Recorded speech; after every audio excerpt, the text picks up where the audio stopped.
सोलापूर ग्रामीण स्थानिक गुन्हे शाखेने अवैध शस्त्रांविरोधात मोठी कारवाई करत 3 देशी बनावटीची पिस्टले, 6 जिवंत काडतुसे आणि 4 मोबाईल असा एकूण 2,46,200 रुपयांचा मुद्देमाल जप्त केलाय. पोलीस अधीक्षक अतुल कुलकर्णी यांच्या आदेशानुसार पोलीस निरीक्षक संजय जगताप यांच्या मार्गदर्शनाखाली ही कारवाई करण्यात आली.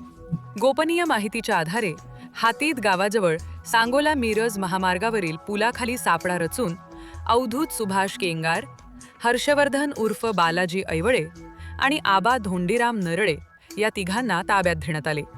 झडतीत दोघांकडून 2 देशी पिस्टले, 4 जिवंत काडतुसे आणि मोबाईल जप्त करण्यात आले.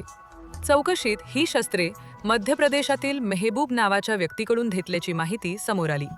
या प्रकरणी सांगोला पोलीस ठाण्यात भारतीय शस्त्र अधिनियम 1959 अंतर्गत गुन्हा दाखल करण्यात आलाय. न्यायालयाने आरोपींना 1 दिवसांची पोलीस कोठडी सुनावली. पुढील तपासात दिलीप शिवाजी आल्दर यालाही ताब्यात घेऊन त्याच्याकडून आणखी 1 देशी पिस्टल, 2 जिवंत काडतुसे आणि मोबाईल जप्त करण्यात आला.